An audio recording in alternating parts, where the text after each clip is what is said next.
start by going over geometric and arithmetic sequences. Those are two very common sequences. They're taught at the freshman level, and then we dive back into them both in Algebra 3, 4, and pre-calculus. So let's first turn here. If you take off the staple at the top left-hand corner, you're going to recognize this packet must have dropped before we put it into the print station. And how do I know that? Because when we look at our pages here, and if you go off to the side, bring this down, we have 91, 92, 93. Oh, okay, hold on here. I gotta take this one out. And we have 95, 96, and then it jumps to 103. It doesn't mean those pages don't exist. It does not mean that at all. So what I need you to do is I want you to reorganize this. There's 97. And I want you to reorganize this. I'm going to press pause and do the exact same thing so that the pages are... All right, back to this. Let's turn the page now, and let's just first start with the beginning of this video. Again, we're going to talk about sequences, and these are the two common ones that you've seen. And we're going to write down on the front page the formulas for both arithmetic and geometric. And it's going to slightly different from what you see in this book. Hopefully it will model what you saw for some of you in 8th grade and others in 9th grade. So arithmetic sequences would be things like this: 4, 7, 10, 13. Or it could be 5, 3, 1, -1. In either situation, we are going up by adding, in this case, by adding a common difference. This would be +3, +3, +3, and so on. And in this situation, we are subtracting by 2 consistently. So these are common differences when you either add or subtract consistently within the sequence. Geometrics work the same, but instead of adding or subtracting, we're going to be multiplying or dividing. So it may be something like 6, 12, 24, 48. We are multiplying by the same number. Or it could be something like 20, 10, 5, 5 halves. We're dividing by the same number. Okay, so this is considered to be a common difference. That common difference, again, is either added or subtracted, and common ratio, both terms you need to be familiar with, is going to be when we are going to multiply or divide. On the front cover of your formula sheet that says Toolbox, I would like you to write down both this formula and this formula. Press pause, and then we're going to come back and practice problems. So here's a fun fact, and you're going to hear this term probably as you go throughout math in college, and it's the Fibonacci sequence. So like arithmetic is a common type of sequence, and geometric is a common type of sequence. Another famous one is the Fibonacci. Here's what the Fibonacci sequence looks like. We're able to achieve, after the third term, we're able to achieve the following terms by adding the 2 previous. 1 + 1 is 2, 1 + 2 is 3, 2 + 3 is 5, and so on. All right, let's jump down now, and I want us to look back at the arithmetic sequence. A for arithmetic sequence, and we're able to identify any number within the sequence being a pattern of numbers, by first identifying the first number in the pattern or the sequence. D stands for that common difference. Let's look right now at example number. So we're looking at example number 1. I'm going to press pause and move this up so I have a chance to write it down. Remember, I'm going to be using the formula that I'm most comfortable with, that I know is used also in 9th grade. It looks a little bit different than if you're looking through the answer key that follows example number 1. Once I'm able to identify the first number in the sequence, that being 6, and the common difference, how do I get from 6 to 10? I add 4, add 4. So it's going to be a +4 because I'm adding or increasing in value by 4 as I go from one term to the next. When you hear the term, this is the first term, the second term, and the third term.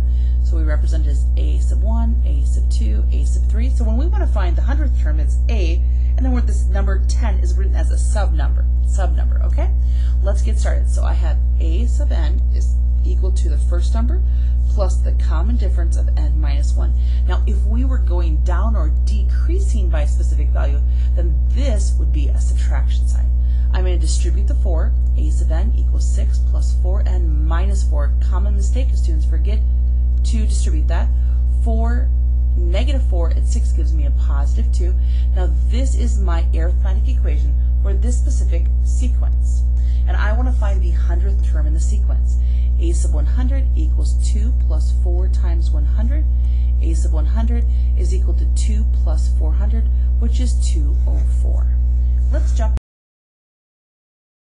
Okay, so as I get started here, we're provided a sequence. We're not told is it geometric or arithmetic, but we're asked to find the 12th term. So I'm asking myself, how do I get from 2 to negative 6? Well, I could subtract 8, but if I subtract 8 again, I don't end up with 18. Another way to figure out is it geometric is take the second term and divide, take the second term and divide it by the first. Negative 6 divided by 2 is negative 3. So let's try that. 2 times negative 3 is negative 6. 6 times negative 3 is positive 18. Multiply negative 54. Multiply positive 52. So this is considered to be the common ratio, not common difference, because difference is with adding and subtracting. So this is geometric. And to figure out what the 12th term is, I eventually want to know, oh, that's supposed to be a 12. There we go. I eventually want to know what is the 12th term in this sequence. This is a sub 1, a sub 2, a sub 3, and so on. All right, let's get started. How do I go about doing this? Well, I can see I know the first term is 2, and I know the common ratio is negative 3. So G sub n equals the first term times the common ratio raised to the n minus 1. Now we can go ahead and we can evaluate for the 12th. So G of 12 is equal to 2 times negative 3 raised to the 12 minus 1. 12 minus 1 is 11. And I'm going to grab decimals here just to speed up. And I'm going to come up here and type in 2 times negative 3. And we're going to raise it to the 11th. So here's our answer. Now, what I want you to see, and there may be some confusion here, this is the correct answer, and that makes sense, by the way, because if we come back here and we look, notice how it goes positive, negative, positive, negative. So term 2, term 4, term 6, all the even terms are going to be negative. But if you looked at the answer key provided, notice that the answer key provided, where is it? Where's example number 2? Here it is.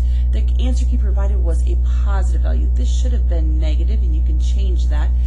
They forgot a negative times a positive is a negative. The author forgot that. All right, let's go on now to the next section, which says change in linear and exponential functions. We're going to look down below right now at this example. It says example number 1. If the 6th term in an arithmetic sequence is 28, the 15th term is 73, find the 30th term. Notice it tells us this time that it's arithmetic. Let me grab a piece. So with arithmetic sequences, think about it this. When the input into a specific equation is 6, the output is 28. When the input is 15, the output is 73. Eventually, we want to know when the input is 30, what is the output? So x1, y1, x2, y sub 2. I can go ahead and I can figure out what is the change here. We're going to do change of y's over change of x. So y sub 2 minus y sub 1 over x sub 2 minus x sub 1. 73 minus 28 over 15 minus 6. So I'm going to, for the purpose of time here, I'm going to quickly jump back over here, putting this in parentheses, 73 subtract 28 divided by 15 subtract 6, making sure I plug that in. That looks good. I'm going to jump back here, and we have an answer of 5. So I have y equals 5x plus some number. Now, why am I putting in this form y equals mx plus b? I'm doing that because it says that it's arithmetic.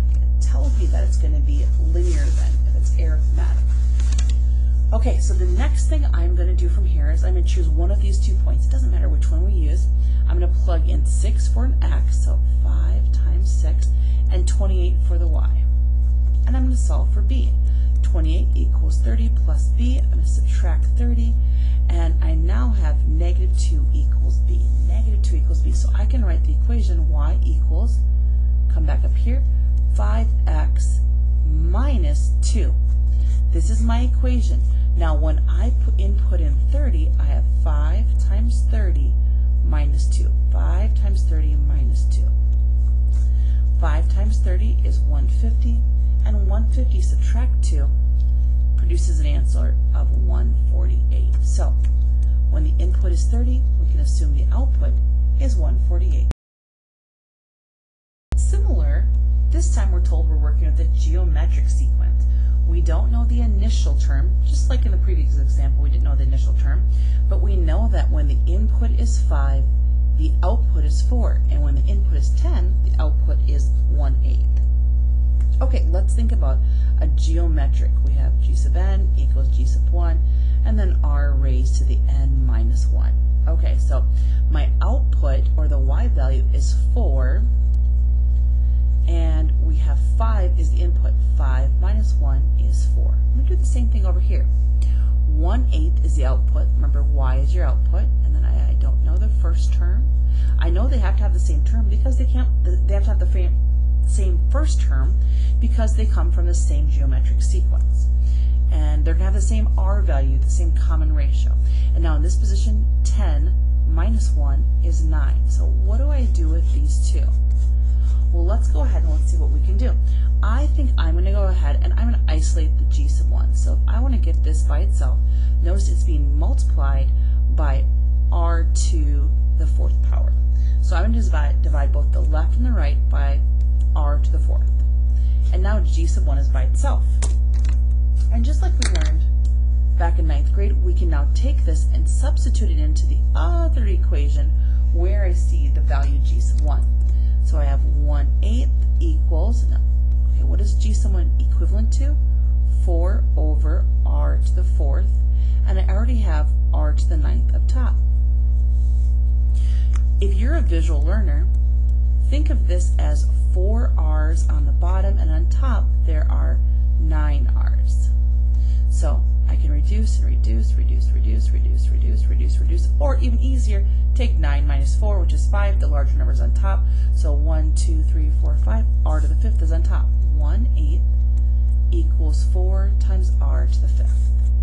I'm going to divide both the left and the right by 4, or even easier, multiply by 1/4. As long as you perform it on both sides, as long as it's performed both sides, we're going to keep the value of the equation, or the integrity of the equation, the same.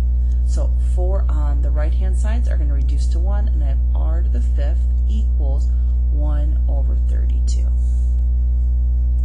How do we remove the 5 so that r is by itself? Remember, in order to write this equation, I need an initial value and I need an r value. Right now, I don't know the initial and I don't know the r. So I'm going to raise this to the 1/5 power. On the right-hand side, I have r to the 5 over 5 equals 1 over 32 to the 1/5. Well, 5 over 5 is just 1, so this is r to the first, or simply r. And what does this mean? This means I need to take this portion and I need to distribute it to the 1, and I need to distribute it to 1 over 32. And I have a little more room over here, so I'm going to show it off to the right-hand side. 1 raised to the 1/5 and 32 raised to the 1/5. This is what r is equivalent to. This means you always start with the denominator of the rational exponent. Rational exponent just means a fraction that's in the exponent position. What times itself 5 times equals 1? 1 times 1 times 1 times 1 times 1. So 1 is the answer on top. What times itself 5 times is 32.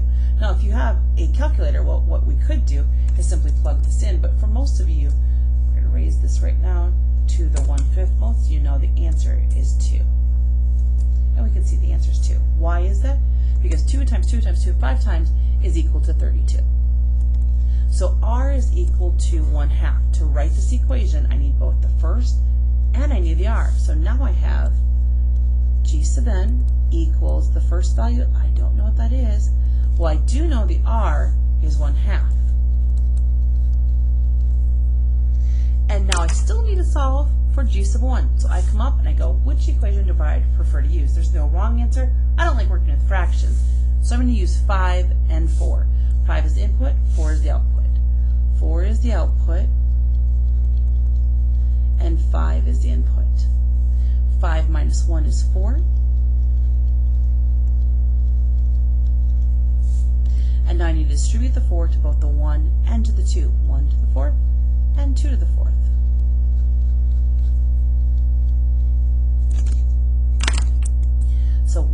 times 1 times 1 times 1 is 1. 2 times 2 times 2 times 2 times 2 is going to be 16. And how can I now isolate g sub 1? I'm going to multiply by the reciprocal, which is 16 over 1. So 1s are going to reduce, 16s are going to reduce to 1, and I can see g sub 1 is equal to 16 times 4, which is 64. So I have these two items. I can come back to the very top, and I can write down this initial equation. G sub n equals, the first value is 64, and then I have the rate is 1/2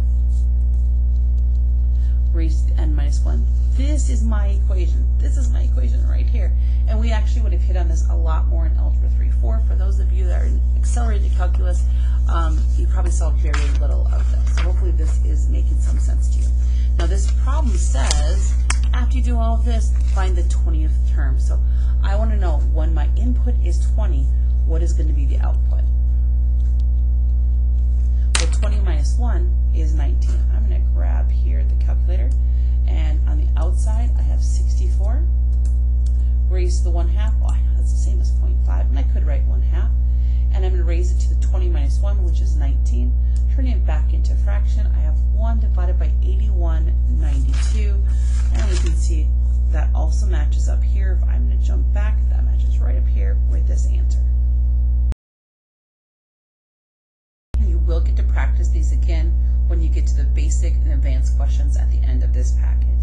All right, we're moving on to exponential functions. I would like you to go to the toolbox on the front side of the paper where you previously should have written down the arithmetic and the geometric formulas. And what I'd like you to write down right now is this. Draw a quick picture of what this looks like for exponential growth and exponential decay, along with what you see down below. Press pause, and then we're going to move on with the lesson.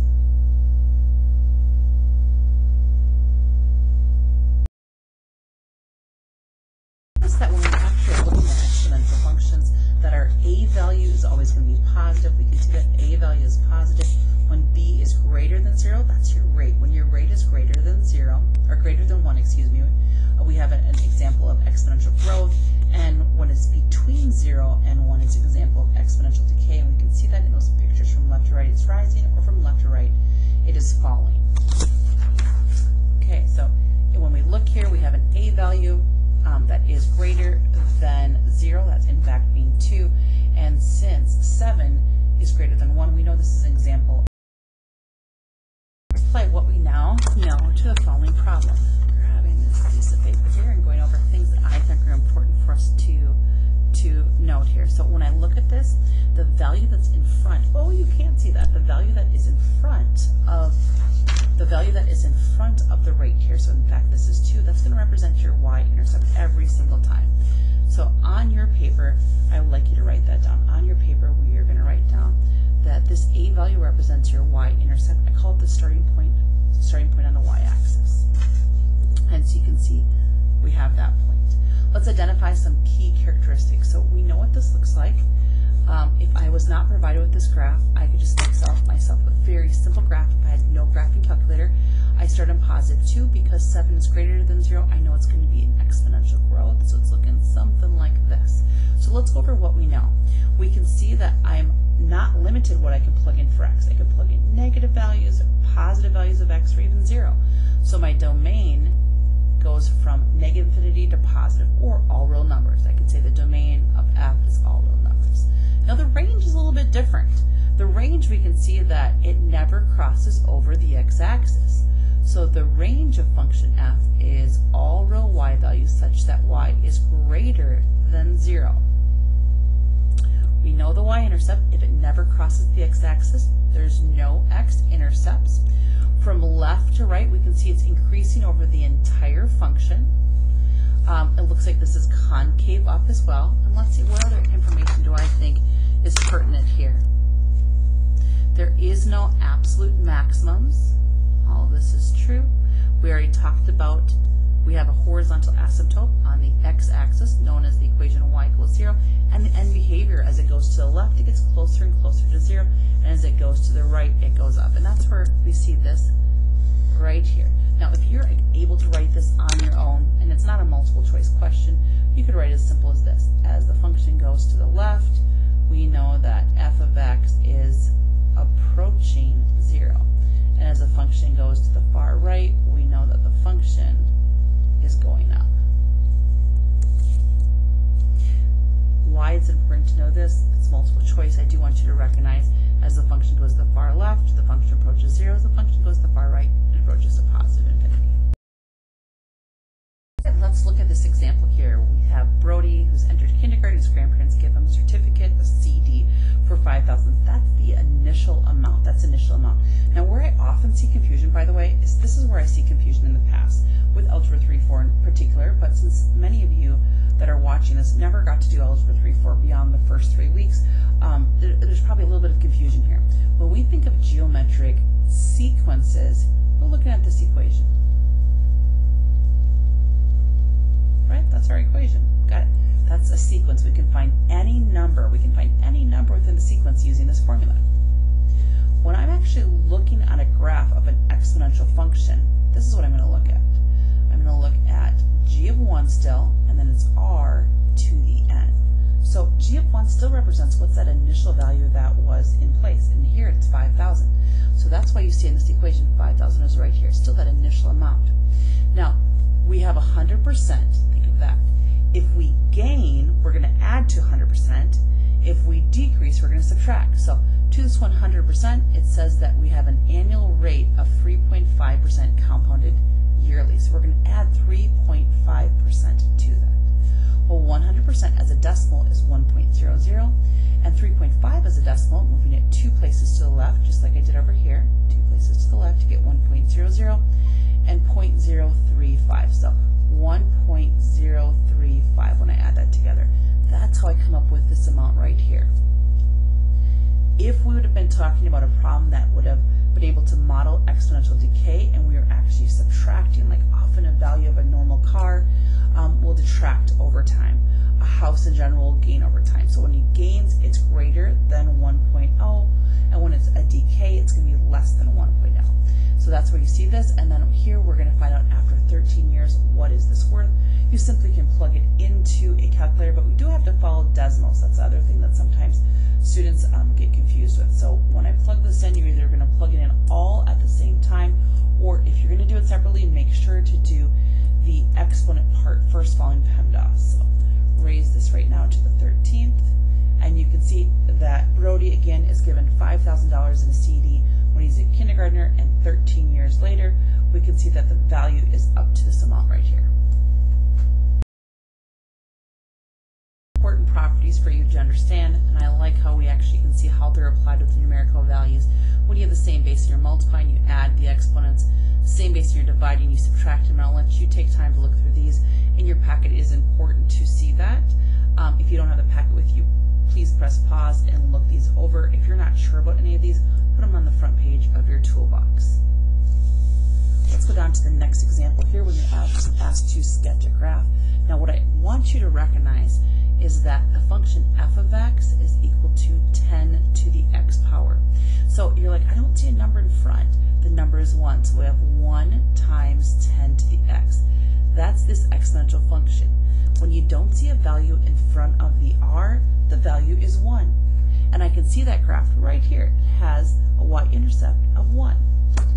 Now, this particular value, let me find it right here. I'm going to write down g of x. G of x, we're told, is equal to 1 over 10 to the x. 1 over 10 to the x. Well, it's on the bottom.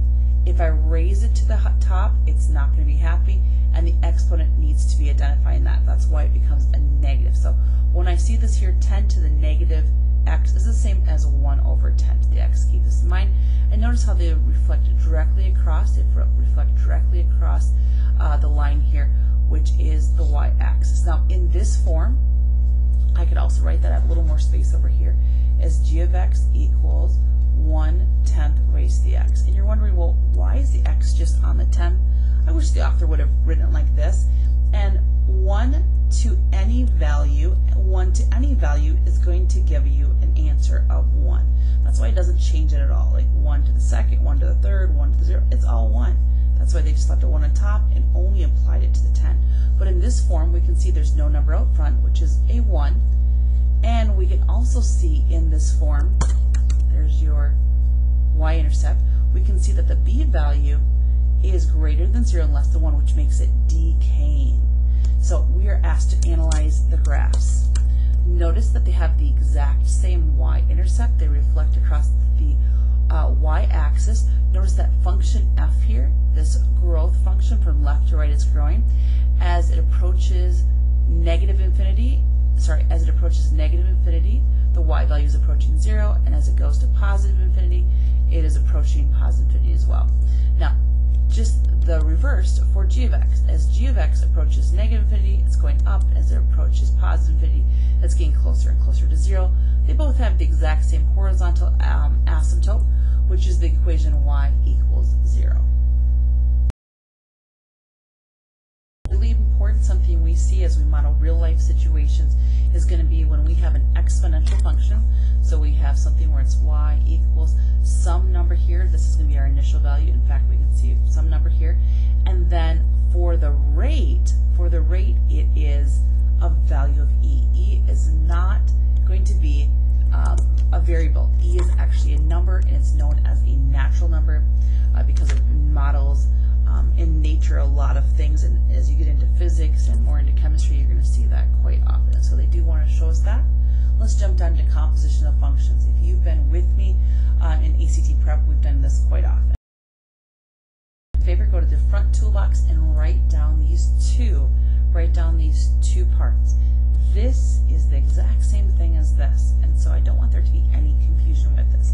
If you've forgotten what composition of functions is, it says we always start with the inside. So I'm taking this value, plugging it into function g, and then whatever I get, I'm going to take that and plug it in where I see the variable in function f. Let's get started. So we're going to start with this portion right here. So I rewrote it because I prefer this form, or you can leave it like this if it doesn't bother you. You're starting with the back function. So I'm plugging x into function g. That's right here. Then I'm taking this portion and plugging it into f. So let me start writing down f. Here's f, and I'm not going to put an x in there. I'm going to put in what g of x equals, which is 2x minus 1. We'll come back in just a second and we'll state the domain. Now let's do this problem. This would also be known as g of f of x. I prefer this form, but you are also welcome to use this form. So I'm going to start by identifying what f of x is. So here's f of x, and I'm going to plug that into g. What is g? G is this portion right here. I kept the x out of it, and I'm going to replace the variable x with what f of x equals, which is the square root of x. So 2 square roots of x minus 1, that is g of f of x. Now let's move this up and let's talk about what is the domain. So what is the domain? So let's talk about the domain of this particular function. So this is the domain of f of g of x, and this will be the domain of g of f of x. So I know with square roots that the value on here under this portion can be as small as 0, but it can't be less than that. We can't take the square root of a negative value and still come up with the real answer. So 2x minus 1, it has to be equal to or greater than 0. I'm going to add 1 to both sides, divide by 2, and I can see x has to be greater than or equal to 1/2. So all x values such that x is greater than or equal to 1/2. Over here, it's even simpler. We know the same concept here. We're looking at the square root, that x can be a minimum of 0 or greater. It can't be a negative number for the same reasons. So all x is such that x is greater than or equal to 0. And you could have written that in interval notation. All right, so we're going to do it in the exact same manner. I start with the inside and work myself out. So this is my input value. Remember, inputs are x's, output is, in this case, f of x and g of x. So always inside to the out. So I plug my input for function f is -2. So I can find the table that has f of x. The input is -2. So we can find -2 right here. Now the output for the function f, when I input -2, would be 0. So right now I have g of, and my output is 0 for this portion. So now I find the table that has g of x. My input is 0 and the output is 5. So g of x of -2 is equal to, is equal to 5. This particular problem, it tells us that these two quantities are equal to each other and we want to solve for k. So I'm going to start by taking g of x and plugging it into f. Taking g and plugging it into f. So I have k, now there's the variable x. In this position, I'm going to plug in function g of x, which is kx plus 6. And then I'm going to distribute to get k squared x plus 6k minus 4. Okay, now I'm going to reverse it. I'm going to take f of x and plug it into g. So here's function g. And in this position where there was an x, I'm going to substitute in f of x, which is kx minus 4. And I'm going to solve to get k squared x minus 4k plus 6. It tells me that these two quantities are equal and we want to solve for k. So k squared x plus 6k minus 4 equals k squared x minus 4k plus 6. We can see we have the exact same quantity on the left and right, so when I subtract it from both the left and right, they're additive inverses. And now I have 6k minus 4 equals negative 4k plus 6. You choose whether you want to move the k's to the left or right. I'm going to move them over to the left-hand side. 10k minus 4 equals 6. Add 4, add 4. 10k equals 10 divided by 10 divided by 10. And k equals a value. Touch on inverse functions before I involve this concept with exponentials. Remember with inverse functions, if I take this function and I input in, let's go with an answer of 0. So my input is 0. 2 times 0 is 0. 0 plus 1 is 1. 0 is mapped onto 1. Let's try 1. 2 times 1 is 2 plus 1 is 3. Let's try 2. 2 times 2 is 4 plus 1 is 5. So I've just used 3 different input values and we can see their output values. An inverse function allows us to reverse this. So it allows us to find an equation that when I plug in 1, the output is 0. When I plug in 3, the output is 1. Now how do I do that? With this linear function, I switch the x and y, and now I isolate the y. So I'm going to subtract 1 to the left-hand side, and I divide by 2, and this is the inverse of y. Let's see if this works. When I plug in 1, 1 minus 1 is 0. 0 divided by 2 is 0. Let's plug in 3. 3 minus 1 is 2. 2 divided by 2 is 1. And we can see this works. 5 minus 1 is 4. 4 divided by 2 is 2. It works.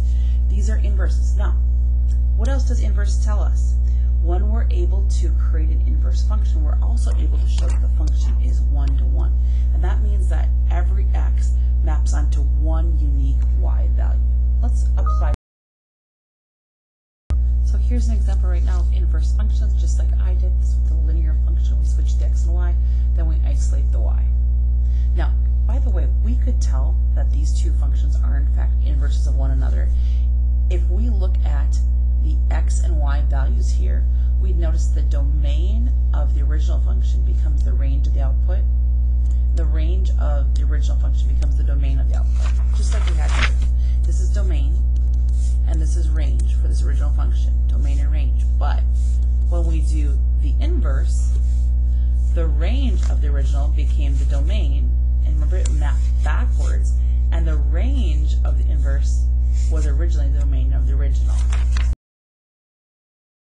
We can prove that two functions are inverses of one another in a couple different ways. One way is we could graph it. When we graph the two functions, you're going to see how they reflect across the line y equals x. Sometimes we do need to put constraints on the domain, but let me show you this really quickly. We have x squared plus 1, y equals 2x squared plus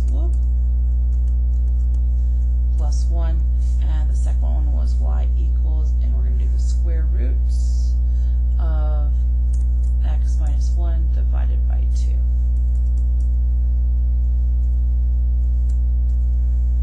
Okay, and I'm going to show you how the line y equals x, and let's change colors on this so you have a little better idea what this looks like. Okay, so here's an example where we need to put constraints on this. So I'm able to remove this portion here. Let's see if I can remember how to do that. I want to only do x values that are greater than or equal to 0 for the domain. And now we can see, if we come back here, we can see that if we pulled along the line y equals x, that these two are just simply a reflection across the line y equals x. Is that true for all inverse functions? It is, but like I had to do, sometimes you do have to put limitations on what you have for your x values. All right, let's jump back here and let's take a look at this.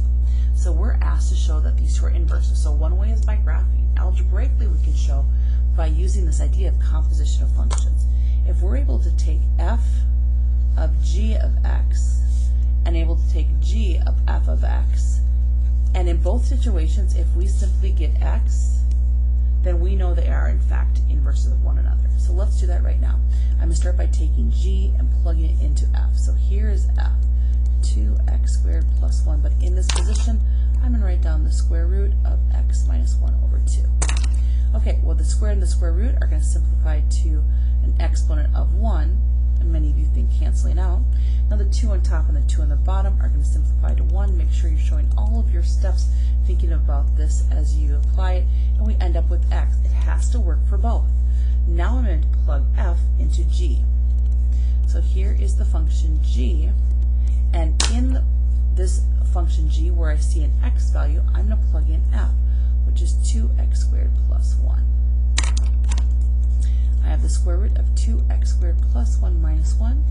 The 1's are additive inverses and they cancel. The 2 on top and the 2 on bottom are going to simplify to 1, and then the square and the square root are going to simplify to an exponent of 1. And now I have just shown that both this form of a composition of functions and this form both equals x. Is that going to be the case for all equations when you're asked to prove that they are inverses? Yes, that is the case. You can always use composition of functions, and it has to equal x for both sides. Before we jump into logarithmic expressions, let's just take a look at the simple equation. 2 to the third equals 8. We know that 2 times 2 times 2 equals 8. Is there another way that we can represent it? So this is an exponential form. In logarithmic form, we take the base, we take the exponent and put it on the opposite side, and what we have behind this will be the result. So 2 to the third equals 8. Remember I did that disco move, 2 to the third equals 8. These are equivalent forms. These are equivalent forms. When we look at these numbers, this number down here and this number up here, these two values in this position and in this position will never be negative. Never will they be negative. So we want to find the value of this, so we're asking ourselves 2 raised to what equals 32? 2 raised to what value equals 32? 2, 4, 4 times 2, 8, 8 times 2, 16, 16 times 2, 32. X equals 5. And we can see we're doing the same thing here. 5 raised to what value equals 256. I meant to put a 5 here. I said it and I didn't write it down. 5 times 5 is 25. 25 times 5 is 125. 125 times 5 is in fact 625. Oh, and they're saying for what value, so we can see it's in between 3 and 4. So 5 to the first, I should wrote this out. So without a calculator here, I can provide a fractional answer, but I can't provide an actual decimal answer. I won't be able to do that without a calculator. And this gives you 625. So we can see that if I'm trying to achieve 256, it's going to be in between here. So I know the answer is in between 3 and 4. And if I plugged it into a calculator on your graphing calculators, you could achieve this answer. You struggled with question number 5 from the practice MCQ that we did last week when we took a condensed expression with logarithms and we expanded it, or maybe we expanded and I don't know which way it went, but it went one of the two ways. And so notice that multiplying turns into addition when we expand it, and division turns into subtraction. The exponent can go out front, the exponent here comes and jumps out in front and becomes a coefficient in front. That's all important things to see.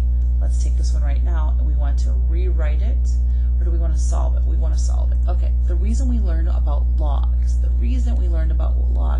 is because when we have an exponent that has a variable, and it's not something we've memorized. And talking about memorize, if I gave you this, you'd go, okay, 2 to the what power equals 8? The answer is 3. X equals 3, simple.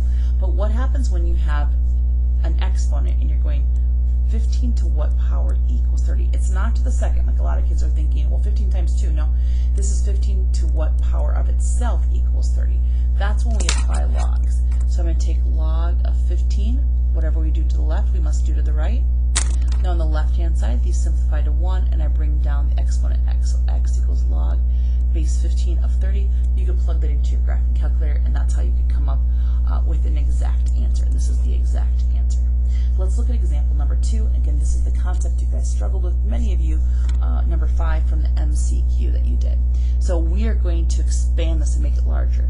So multiplying turns into addition, and division turns into subtraction, and you can see that right here. We have log base 5 plus log base b of 5, and then I am just really being choppy about how I'm doing this right now. I'm applying log base b to the 5. I'm turning multiplying into addition. Log base b of x. Now I'm turning division into subtraction. Log base b of y, and I'm not going to put the square here. The 2 is going to go up front, knowing that exponents become coefficients, and that's what we have right here. Sorry for fumbling over. Keep in mind that when we have an inverse and we graph it with the original function, it's going to be reflected over the line y equals x, and we can see that if we did that, we'd have that exact same thing right here reflected across it. How do we find the inverse? Well, first I'm going to switch to x and y. This is really like a y, so x equals 3 of the y. And now to get y by itself, I'm going to take log base 3 on both sides. Log base 3 and 3 are going to simplify to 1, and I have y equals log base 3 of x. This is the inverse of this original function. So the inverse of f of x, I have to ignore that with the -1, is equal to the log base 3 of x. Now if you can graph this function, you can simply reflect it across, and we can see that we have a horizontal asymptote here for f of x equals 3 to the x, this exponential equation, this actual growth equation. We have an asymptote on the x-axis, and then for this particular function, we have an asymptote that's vertical on the y-axis. See how it's never going to cross? This is never going to cross the y-axis, and this is never going to cross the x-axis. Talked about this being that logarithms are going to be inverses. Logarithms are inverse of exponential functions, and logarithms, unless we translate them and we move them left or right, they will never cross over the y-axis, which is the horizontal or the vertical asymptote x equals 0. You can read all about them here just to get a quick idea of it. As it moves to the right, we can see as it moves to the right, it's continuously going up, very slowly, but it's going up. And as it moves to the left here, right, it's going to be going down. It's going to be going down as it moves. Now, this is important if you're confused by this. Why does it not just say 0 to the positive side? What is that? And because as we approach an x value of 0 from the right, it's going down. As we approach 0 from the right, it's going down. This is a common form that we see when we look at calculus next year. One way to do this problem and solving it, remember I've already stated that the value down below the base, and in this case you don't even see a number for the base. When you don't see a value for the base, it's a hidden 10. Remember that value, and what's behind it always has to be greater than 0. I'm going to rewrite this by taking the 2 and raising it up as an exponent. And now I have log base 10 on the left and also on the right hand side. And so I'm able to write x plus 1 quantity squared equals x plus 13. Let's expand this. X plus 1 times x plus 1 and x plus 13. Now, when I FOIL this out, I get x squared plus 1x plus 1x plus 1 and x plus 13. So x squared plus 2x plus 1. Let's let's move everything over to the left-hand side. I'm going to be lazy about this. When this comes over, it's a negative 1x. When this comes over, it's a negative 13. And there's nothing left on the right-hand side. Combining like terms, I get a plus 1x and a minus 12. What multiplies equal negative 12 and combines to give us 1? That would be the numbers 4 and negative 3. X plus 4 and x minus 3. When I solve, I get x equals negative 4 and x equals positive 3. Algebraically, I feel really confident about this, but now I need to check for extraneous solutions. So when I take a negative 4 and I plug it into this position, and I simplify, negative 4 plus 1 is negative 3, and you can't have a negative behind the log. This is an extraneous solution. Now let's try 3. 3 plus 1 is 4, and 3 plus 13 is 16. I think that's going to work. Let's try it. So log base 10, and then I'm going to plug in again a 3. 3 plus 1 is 4, and notice that this is going to be a square. Log base 10, 3 plus 13 is 16. Well, 4 squared is 16, and 16, I have log base 10 of 16 and log base 10 of 16. The left side equals the right side, and this was, in fact, the correct answer. You can just take a look at this example for example number 2. So what did they do with this particular problem? So in this particular problem here, they're trying to solve for a variable that's in the exponent position. And we can't do mental math. 2 to the what power is equal to 10. When you don't know the number just off the top of your head, we can apply logs. Again, apply logs when you have an exponent that's a variable. So I'm going to take the log base 2 to both the left and to the right-hand side. This original inequality looked like this. On the left-hand side, this is going to simplify to 1. I bring down the x, and now this is what I have. Now, none of this is wrong. None of this is wrong at this point, and you could plug this into your calculator. Called a change of base formula, by the way, is we can calculate this by taking log of 100 over log of 2. Now, if we're able to use a calculator, we would just plug in log base 2 of 100. We'd get the same thing as if we did log of the back number divided by log of the base. It'd give us the exact same answer. I'd like you to jump ahead and try 1 through 18. Notice that it goes beyond 18. I believe it goes up to 20. Try 1 through 18, and then check your answers in back to see if they match with what's provided. Send me a message of any of the problems that you're not correctly getting the answers for. Thank you for watching this.